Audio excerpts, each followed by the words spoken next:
সামনে ধরুন সামনে ধরুন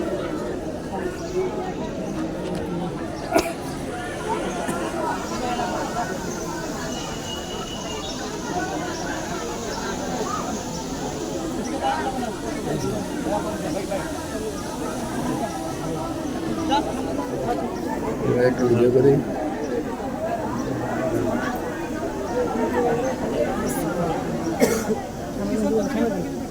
সামনে সামনে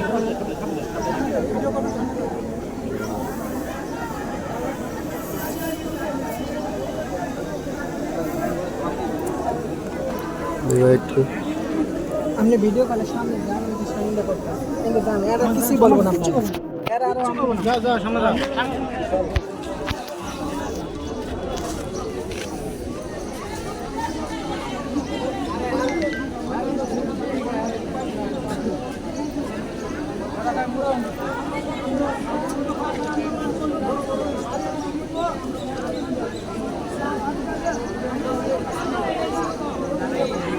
এর সাথে কথা বলতে আপনারা সবাই সামনে চলে আসছেন।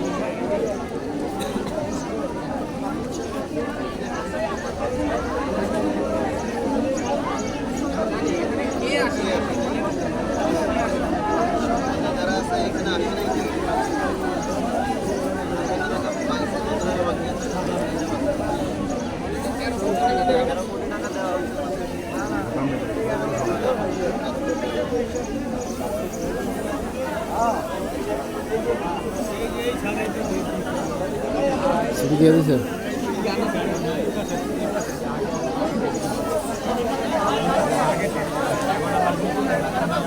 এনার লগে কথা বলা লাগবে স্যার আপনি তো ডেট দিয়ে গেছিলেন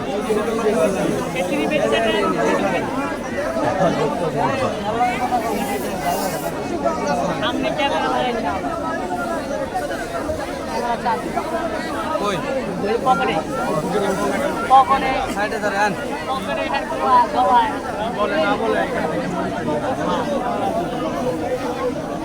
দুইজনের সামনে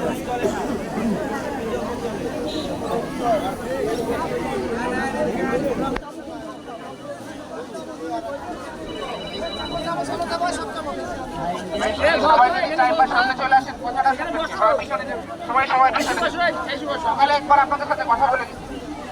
সকালে ছিলেন আপনারা কেউ ছিলেন? সকালবেলা বুঝাই গেছি না একবার? বুঝছেন তো? বললাম যে সেনাবাহিনীর লাইগে আছে, পিছনে লাইগে আছে বলেই এটার চলমান প্রক্রিয়া। কিছু পার্টি পেয়েছেন, কারোর তা চলমান আছে, বুঝতে পারছেন? না লাইগা থাকলে কিন্তু এটা হইতো না, এটা আসতো না। মানে আপনারা বুঝে শুনে এখন কি করতেছেন, অন্যদের কথায় উস্কানিতে কান দিয়ে এখন অন্যান্য ফ্যাক্টরি ভাঙাচোরা করতেছেন। দিন শেষে এই রিজিকটা কার? এখানে আমি মনে করতেছি ম্যাক্সিমামই আমরা মুসলমান ধর্মী, তাই না? আল্লাহ তাআলা সবার রিজিকের ব্যবস্থা করছে না? কোথেকে আসতেছে রিজিকটা? এই ফ্যাক্টরিটাতে কাজ করে বলেন তো আসতেছে। এখন আপনারা মনে করেন নিজেরটা পাচ্ছে না বলে আরেকজনের কাছে ভেঙে দেন, তার রিজিকের ব্যাপারটা করতেছেন, এটা আপনার উপরে পড়বে না? করবে কিনা? এখানে কে কষ্ট পাচ্ছেন না বলেন? নিজে কষ্ট পাচ্ছেন বলে আমরা আরেকজনের কষ্টের ব্যবস্থা করব? বলেন, এটা কি ঠিক হচ্ছে? আপনাদেরকে সকালবেলা আমি একবার এসে বলে গেলাম, পুরো জিনিসটা আমি বলে গেলাম। জিনিসটা হচ্ছে উনি নাম্বার অফ টাইমস কথা দিতেন, কথা দিয়ে উনি রাখতে পারেন। আপনার এখানে অবন্তীর কে কে আছেন একটু আন্দোলন তো দেখি সবাই। এই যে সকালবেলা আপনি ছিলেন, আমি সকালবেলা একবার বলে গেছি না ভাই? এখন আপনি যেখানে দাঁড়াই থেকে মনে করেন আমার এখানে এই যে মনে করেন সহযোগীদের আমরা যেটা করতে যাচ্ছি, আপনারা এটাকে বাড়াইতেছেন।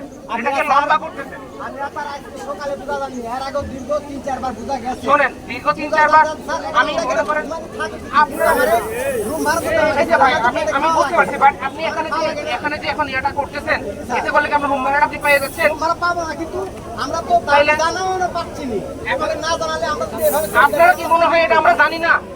ওনাদেরকে মাঝে আমরা কি এই জিনিসটা জানি না? আমরা আমি সকালবেলা এই যে আমরা যেটা করতেছি এটা তো সকালবেলা আপনাদেরকে বললাম, আপনারা তো চিল্লাচিল্লি করে কুল পান না, কত শুনবেন কোন সময়? আপনার 2 মাস ধরে আপনার কি মনে হয় 2 মাস ধরে কেউ ঘুমাই আছি আমরা?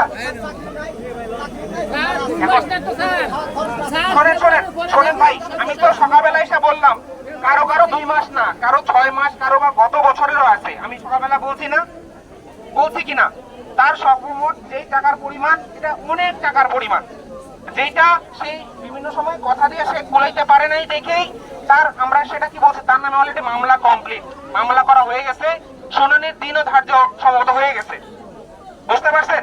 তার সম্পত্তি বিক্রি করার কার্যক্রম চলমান আছে। একটা মানুষের সম্পত্তি আমি নিয়ে নিব, এটা বিক্রি করবো, দাঁড়ান, আপনার একটা কথা, এরকম কোটি মানুষের কোটি কথা।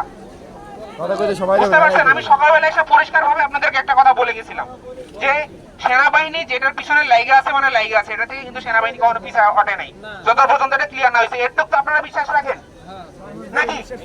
এই পর্যন্ত আপনারা খোঁজ দিয়ে দেখতে পারেন, যেখানে যেখানে আমরা ইয়া গেছি ওখানে ওই জায়গাগুলোতে কোনো মানে ওইটা সমাধান হয় নাই, এমনটা হয় নাই, সময় লাগছে, বাট সমাধান হয়েছে।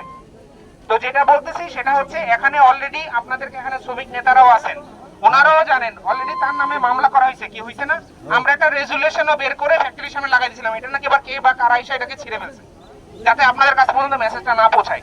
আমি সকালবেলা এসে পরিষ্কার ভাবে একটা মেসেজ অলরেডি দিয়ে গেছিলাম যে তার নামে অলরেডি মামলা করা হয়েছে, তার সম্পত্তি বাজেয়াপ্ত করে ওটা বিক্রির কার্যক্রমও চলমান আছে, ওইটা করে ওইটা বিক্রি করে হলেও সে যদি নিঃস্ব হয়ে যায় হয়ে যাবে, কিন্তু ওইটা করে তারপরে আপনাদের বেতনটা দেওয়া ব্যবস্থা করা হচ্ছে। বাট এগুলোর জন্য আপনারা ধৈর্য ধরছেন, আমি তো বলছি আপনারা যে কষ্ট পান নাই তা তো না, কষ্ট করছেন, আপনারা ধৈর্য ধরছেন, বাট এটাকে আরেক মানে আইনি বুঝি নাই আপনাদের। পিছনে পিছনে ভুয়া ভুয়া বলবেন না, কিছু একটা পাইলে খালি পাইছেন একটা ভুয়া, বলে নিচেটা নিচে ব্যবস্থা করেন। স্যার কোন জায়গায় যদি লাগি দাঁড়ান, আমি কথা বলতেছি। সকালবেলা আপনারা আমাকে 2টা পয়েন্ট দিছিলেন, 2টা পয়েন্টের মধ্যে একটা ছিল হচ্ছে আপনারা যখন অন্যান্য জায়গায় কাজ করতে যাচ্ছেন খনি অবন্তীর নাম শুনলে আপনাদেরকে আর কাজে নেয় না, এটা একটা বলছিলেন। আমি এটা অলরেডি ডিসি মহোদয়কে এটা ইনফর্ম করেছি, বুঝতে পেরেছেন? উনি এইটা সকল মালিকদের কাছে এই মেসেজটা ট্রান্সমিট করবেন, যেন কারো কাছে যদি চাকরির ওখানে সুযোগ থাকে যাতে এই খনি অবন্তীতে কাজ করে এই কারণে তাকে চার্জ দেওয়া হবে না, এই জিনিসটা যেন না হয়। আমি কি বুঝাইতে পারছি? দ্বিতীয় কথা, আপনারা আরেকটা পয়েন্ট দিছিলেন যে এখানে কোথাও কোথাও একই কোম্পানির কেউ কেউ কোথাও কাজ চলতেছে, কোথাও আবার বন্ধ আছে, তাই না? এটার জন্য আমি খোঁজ খবর নিতে বলছি যে এটা কি 2 ধরনের ডিসক্রিমিনেশন কেন হচ্ছে। কিন্তু সবকিছুই আমি এখন চাইলাম, এখন একটা বাচ্চা এই মুহূর্তে ভূমিষ্ঠ হওয়ার পরে তারা যদি বলেন হাঁটা শুরু পারবে, হাঁটতে পারবে। আবার বললেন যে ভাই একটা জিনিস কিনলেন, গাছ একটা লাগায় বলেন আমার এখনই আম খাওয়া লাগবে, ওই গাছ এখন আপনাকে আম দিতে পারবে কিনা? সবকিছু একটা সময় দিতে হয় না? আপনাদের প্রশ্নটা আমাকে দিয়েছেন, আপনারা 6-7 মাস 1 বছর ধরে কষ্ট করতেছেন, বাট আমাদের কাছে জানানোর পরে এই 2 মাস ধরে আমরা এটার পিছনে লেগে আছি। এই জন্য আপনাদের প্রতিনিধি দল, এই যে শ্রমিক লিডার যারা আছেন তাদেরকে নিয়ে আমরা অলরেডি এই কার্যক্রম চলমান রাখছি, ঠিক আছে? এটা নিয়ে চলমান রাখছি, বাট আপনারা এখন যেটা করতেছেন রাস্তা অবরোধ করে জনদুর্ভোগ তৈরি করতেছেন, এটা যদি করেন তাহলে আমাদের সহযোগিতার হাতটুকু আপনারা পাবেন না, কেননা তখন আমরা এই জায়গায় ব্যস্ত থাকবো, আপনাদের এটা নিয়ে কাজ করবো কখন? আমি এই জন্য যদি বলতেছি আপনারা যদি এখনো না হন, আপনাদের মধ্যে থেকে আপনারা আবার 10 জন আসেন, আমি আপনাদেরকে নিয়ে এখন ডিসি অফিসে যাই, ওখানে যাওয়ার পরে আপনারা গিয়েছেন, আমি তো মানা করি নাই যে আপনারা যান নাই, গিয়েছেন, বাট লেটেস্ট কি হয়েছে, কি এই যে একজন প্রশ্ন করলেন কি ব্যবস্থা নিছেন, আপনারা নিজের কানে শুনে আসবেন কি ব্যবস্থাটা নেওয়া হয়েছে।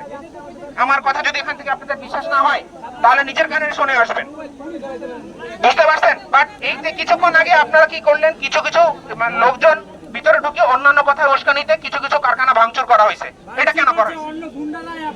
আমি কেমনে বুঝবো যে এটা অন্য গুন্ডারা? তারা বলতেছে অবন্তীর লোকজন করছে, যারা করছে তারা বলতেছে অবন্তীর লোকজন করছে, আপনারা বলতেছে অন্য। আমার কাছে কি এটা এখন ভাগ করার সময় বা সুযোগ কি আমার কাছে আছে? তাহলে আপনারা এই উস্কানির গুলাতে কান দিচ্ছেন কেন? আমি আপনাদেরকে অনুরোধ করতেছি, আপনাদের এটা নিয়ে কার্যক্রম চলমান আছে এবং আমি যেহেতু বলছি যে সেনাবাহিনী এটার পিছনে লেগে আছে, মানে লেগে আছে, আপনাদের প্রত্যেকের পাই পাই পৌঁছানোর আগ পর্যন্ত সেনাবাহিনী এটা মনিটর করবে। ঠিক আছে? তো আমি অনুরোধ করব, আপনারা এই রাস্তাটা অবরোধ করবেন না, এই উস্কানিতে কান দিয়ে অন্য ফ্যাক্টরিতে আপনারা কেউ ভাঙচুর